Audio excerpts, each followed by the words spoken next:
It was amazing recording with Mick. Do you remember the first time that we met him? We were rehearsing on the Brewery Road. Yeah. And we were playing.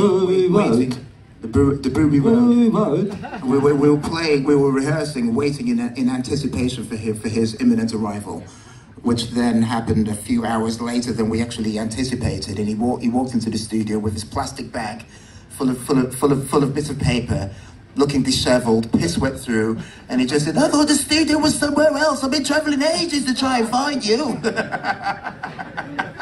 And his Frank Spencer impression he was doing. Sorry, boys. Great. So he was, he had a bag of Stella, didn't he? And he had Heineken. He sat down and he went, "Right, guys, what have you got?" And he drank Heineken. We struck up the band, and smoked some cut. I mean, we struck up the band, and we all looked at each other. We were fucking nervous.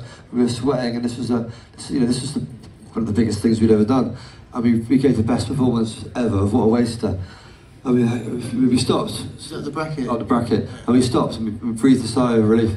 And we looked round, and he was on the sofa going. It's true. It's true. But then remember, he took us to the Albion.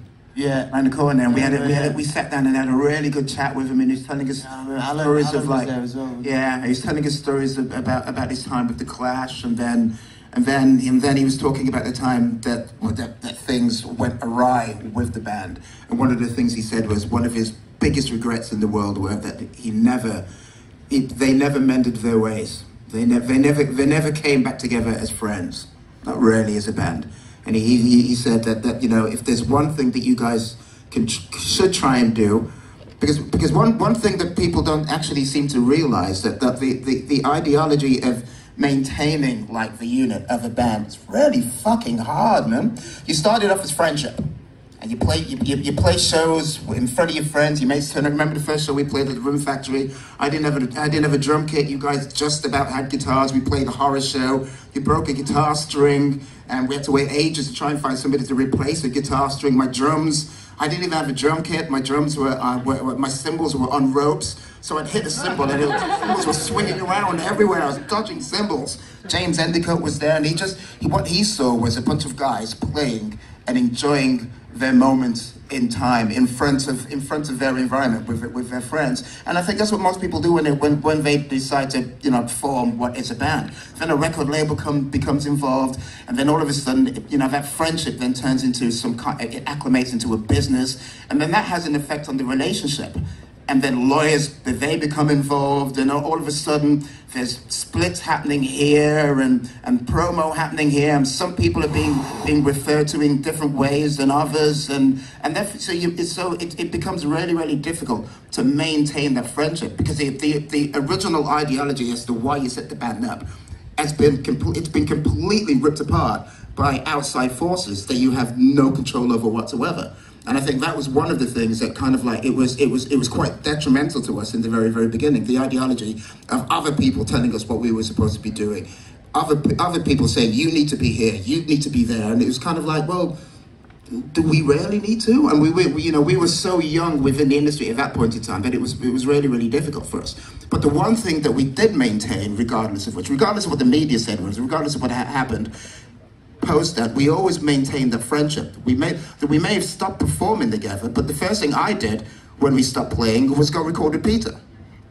And then after that, I went and recorded with John, and then we set up Dirty Pretty Things. Carl set up Dirty Pretty Things, and we started doing that. I then saw Peter in France, and where we hung out. The whole idea that we hated each other was a forced idea upon us, created by people who had other intentions regarding what the end result would be of them actually stating all that stuff. Because when we actually did get back together for the very first time for the reunion, it was literally like we had not been apart. And it was really good to know that I could look in the faces of the guys that have brought me to, that have brought me to this point in time in my life right now, where I'm sat on the stage with a microphone, talking way too long, hogging the fucking time. But the only reason I'm here right now doing this is because of these guys. I wouldn't be here at all if it wasn't for Carl, if it wasn't for John, if it wasn't for Peter. I wouldn't be here. So just having that mindset, that mindset that these guys are some of the most important people in my life, full stop, that have actually helped create the person that I am right now, that has held me in really, really good stead. And hopefully, I can't speak for them, hopefully the feeling is the same for them. So I look back at that time and I think back at what Mick Jones said, and I'm like, I'm really glad that I always maintained my friends.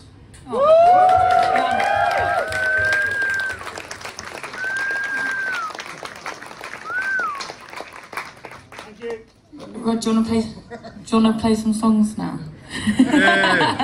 Yeah. But you'd never ask.